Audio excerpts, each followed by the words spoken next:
నా వైఫ్ చిన్న చిన్న విషయాలకే చాలా హ్యాపీగా ఫీల్ అవుతుంది. ఈ నెయిల్ ఎక్స్టెన్షన్స్ పెట్టించుకోవడం వాటిలో ఒకటి.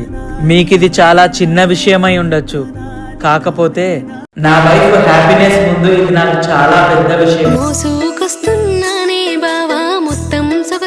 అసలు ఏ అమ్మాయిని అడిగినా వన్స్ అయినా బ్యూటిఫుల్ నెయిల్ ఎక్స్టెన్షన్స్ ట్రై చేయాలి అనేది వాళ్ళ స్వీట్ మెమొరీ అయి ఉంటది. ఇక్కడ షర్మిల మ్యామ్ చాలా ప్రొఫెషనల్ గా నా వైఫ్ కి నెయిల్ ఎక్స్టెన్షన్స్ చేసి సూపర్ క్యూట్ నెయిల్ ఆర్ట్ కూడా చేశారు. ఇక్కడ కస్టమర్ ఇబ్బంది పడకుండా టాప్ లో సీటింగ్ అరేంజ్ చేశారు. ఇది చాలా యూనిక్ గా ఉంది. ఇక్కడ ట్రెండీ కలర్స్ తో ఉన్న నెయిల్స్ బార్ కూడా చూడండి. And just not nails, basic hair cut 199 only, advanced hair cut 299 only. ఇక్కడ all types of facials available గా ఉన్నాయి. And facials start from 399. And permanent makeup పై up to 40% off, eye lash extensions పై 30% off, nail extensions పై 20% off. And girls eyebrows only 39 rupees. అలాగే facials అయినా, HD makeup అయినా, Korean facials అయినా అన్ని సర్వీసులకి ప్రీమియం క్వాలిటీ ప్రొడక్ట్స్ నే యూస్ చేస్తారు. అందుకే రిజల్ట్స్ కూడా చాలా సాటిస్ఫైయింగ్ గా ఉంటాయి. ఎస్ ఫర్ బ్యూటీ పార్లర్ కి తీసుకొచ్చినందుకు నా వైఫ్ హ్యాపీ, నా వైఫ్ హ్యాపీ ఉన్నందుకు నేను హ్యాపీ. వీళ్ళ బ్యూటీ సర్వీసెస్ ఇక్కడ ఉన్నాయి చూడండి. క్వాలిటీ బ్యూటీ సర్వీసుల కోసం తప్పకుండా విజిట్ చేయండి S for Beauty Makeup Studio and Academy. వీళ్ళకు 2 బ్రాంచ్లు ఉన్నాయి, Manikonda and Dilsukhnagar. Limited period offers అయితే రన్నింగ్ లో ఉన్నాయి. ఇంకా మీకు ఎలాంటి డౌట్ ఉన్నా స్క్రీన్ మీద ఇచ్చిన నెంబర్ కి కాంటాక్ట్ అవ్వండి. థ్యాంక్ యూ దోస్తులు.